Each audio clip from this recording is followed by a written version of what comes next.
Welcome. This is Randall Hutto. I'm the Wilson County Mayor, and I want to talk to you about the County Commission meeting on May the 20th, 2019.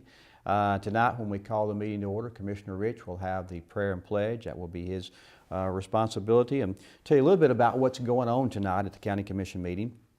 We'll have a consent agenda where they will lower the speed limit on Old Trammell Lane from 25 miles an hour. There are a couple of line item transfers there for the county clerk's office and also one for the veteran service officer. We will have a resolution tonight that will honor the Teachers of the Year and congratulate them for the job and service they did. We'd also like to say congratulations to our superintendent, Dr. Donna Wright, which is Superintendent of the Year, and we know she has done a tremendous job here in Wilson County, and we're very thankful that they extended her contract for another year. I know she's probably just playing off retirement there, but we want to keep her as long as we can. They will also honor the 2019 Lebanon Devillettes tonight, as they have had a successful basketball season. And we do have a special recognition tonight that I'm not at liberty to talk about now, but definitely will be something that hopefully you'll want to see tonight as we air that live. Tonight at 7 o'clock, Ms. Teresa Bush and her team, and tonight's kind of like a ribbon cutting for her as well, and we're thankful for the job that she's doing and her team and a lot of information that they're getting out, so thanks and hats off to them and their crew for doing that. It was EMS week, it was Police Week, and ALS month, and Mental Child Awareness Month as well, Mental Health Child Awareness Month, and so a lot of special people being honored this week, and we thank them for their service as well. As you look tonight, you will see that we'll add Ann Chapman to the Glayville Utility Board. There's no requirement out of this commission to approve that, but we also try to let everybody know who gets added and who is taken off. Miss Amy Nichols will also address the commission tonight through tourism.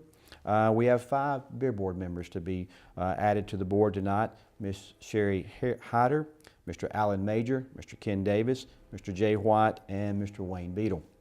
It is not a requirement to drink beer to be on the beer board, by the way. We do have to have somebody to govern those that do partake.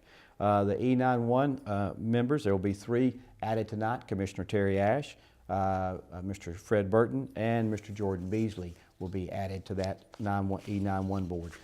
There are 9 members on there, and they rotate on staggered terms, and so that's why you'll see 3 added now and 3 added a little bit later on. Health Education Facilities, there'll be 2 members there, Ms. Tina Winfrey and Mr. Todd Tressler Sr., and we thank them for serving on that. Outside of that, the commission tonight has just a regular meeting. It's not a quarterly meeting, so it'll be limited to the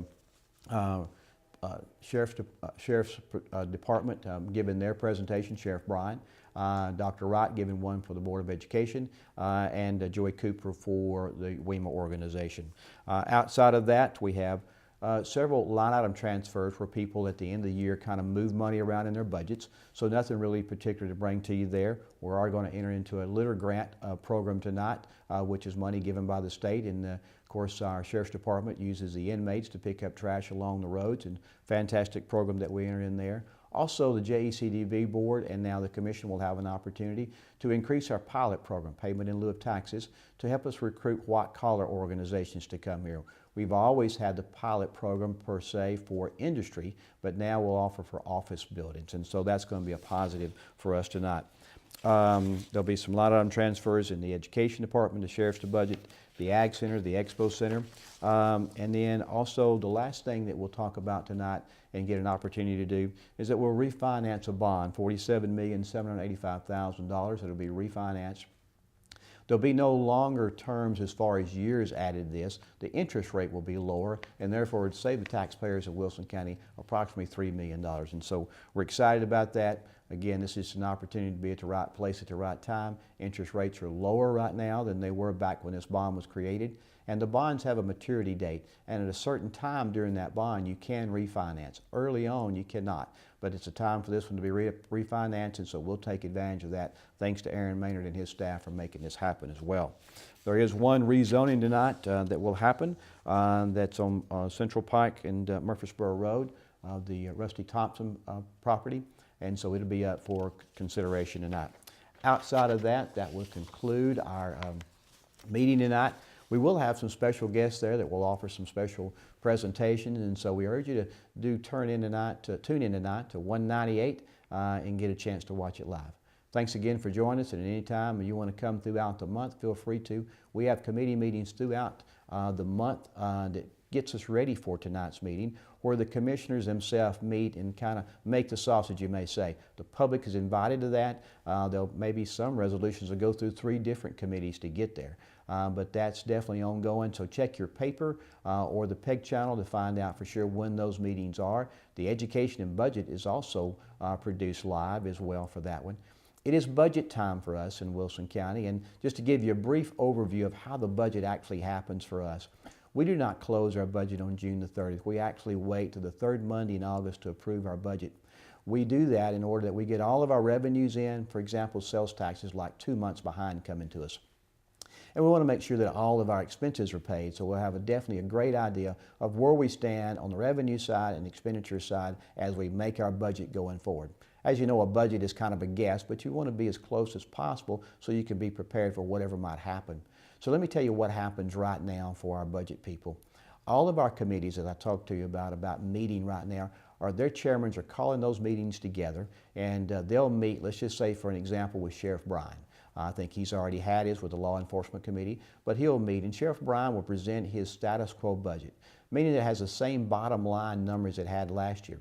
He can move numbers around between office supplies and advertising or anything of that nature. He cannot move the employee line item number, or can he move his fuel line item number. Those have to stay the same. We don't allow movement there, but he'll turn that into us a status quo budget.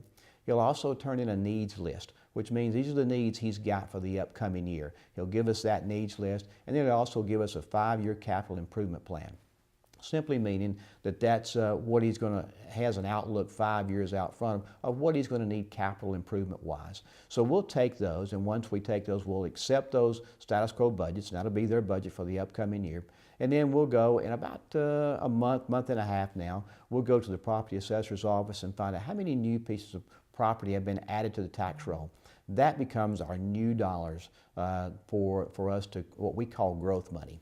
So we'll go through that needs list, we'll look at the growth money that we have, and we'll give out those needs lists according to how much growth money that we have so that people can mark those off. Now, if there's some items there that the growth money can't cover, that's when the County Commission would consider a tax increase. If there's an item there that needs to be taken care of that is more than we can afford at this time. So if you hear people right now saying, well, the County Commission is considering a tax increase, that would really be false, because right now we haven't met with all the committees, we don't have all the needs list in, and we don't know what our growth money is. But once we do that, we'll have a better idea of that. So there's no tax increases being considered right now.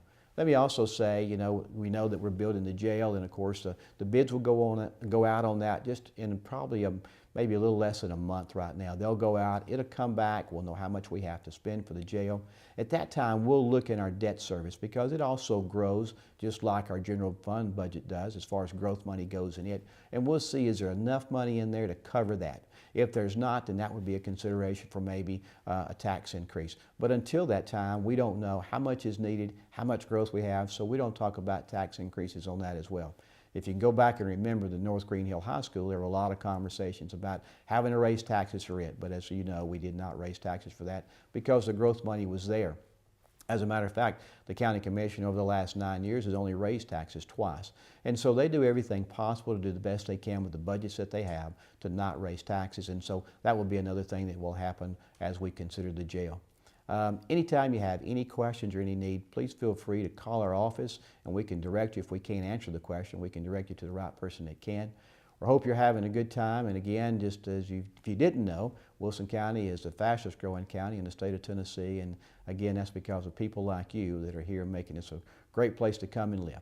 Thank you for listening today, and we hope to see you sometime in the future.